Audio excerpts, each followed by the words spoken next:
Hey guys, Millennium Dude here, the reviewer of old and new, and I'm here with another movie review.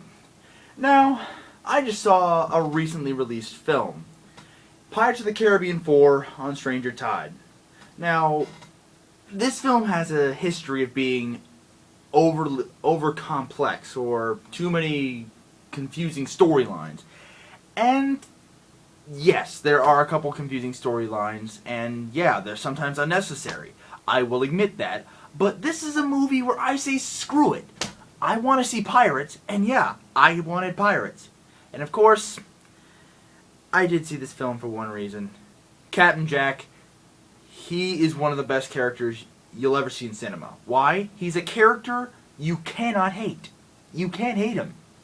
Except if you're that stupid stereotypical person who does hate them. I pity them.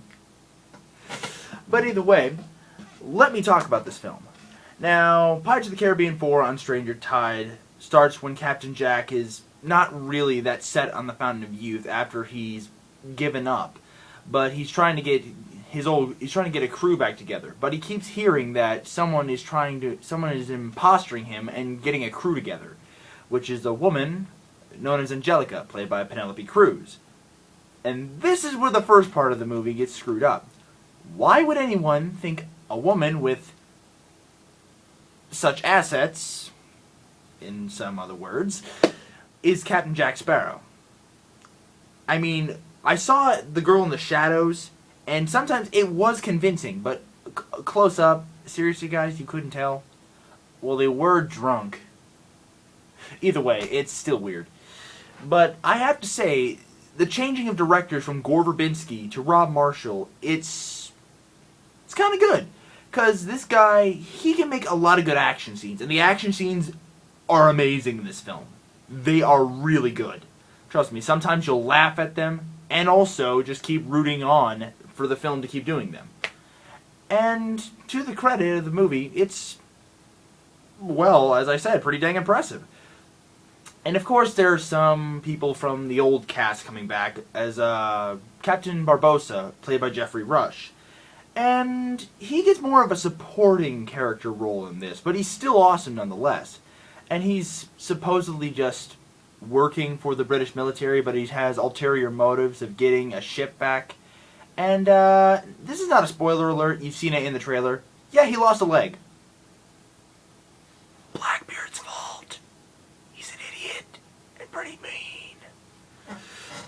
But either way, other characters include Gibbs, played by, and I finally learned this actor's name right, Kevin McNally, which he only gets a minor role, but I still love seeing him. He's an awesome actor.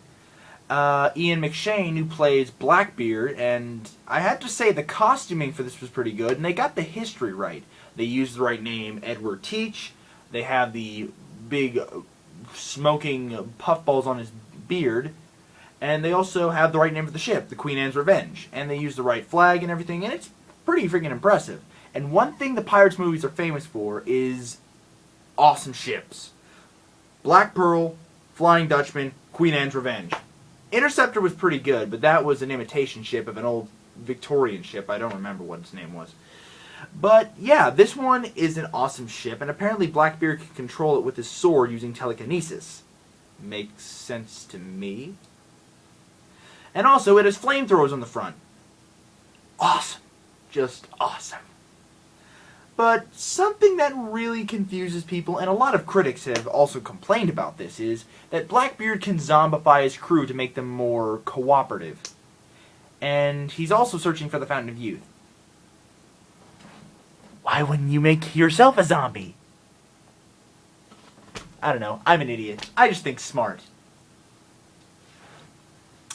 But other than that, this movie is good. Good action. The music was great, which was produced again by Hans Zimmerman, and also by two other Spaniard people. I cannot remember the names, and I'm not going to try them, or you're going to make fun of me for forgetting them. But I saw this film in 3D for matinee prices, and it's adequate. I mean, when you see all the titles come in front of you and they dissolve in front of you, that's cool. It's awesome. but I knew what they were going to do, and they did this shot twice. They point the sword at the camera. Oh, Lord.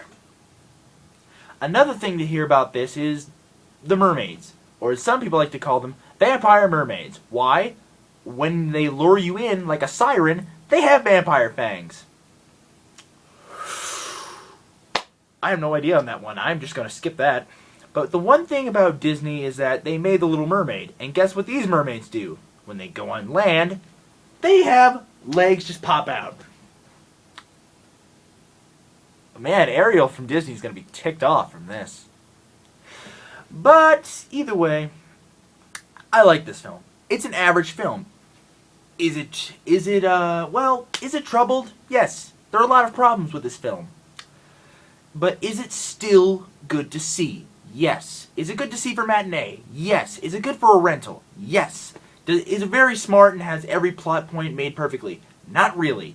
But either way, I suggest you guys to either see the film now while it's still in theaters or pick it up on DVD. So guys, I hope you liked my review of Pirates of the Caribbean 4 on Stranger Tides. If you want to see more of my videos, subscribe. And also, remember to rate and comment my videos, and also like the video if you want. Also, leave me comments about this movie and what you thought about it. If you did like it, comment me. If you didn't like it, tell me why. And if you have any suggestions for TV, movie, or games for me to review, please leave them in the comments below. So guys, this is me, the Millennium Dude, signing off.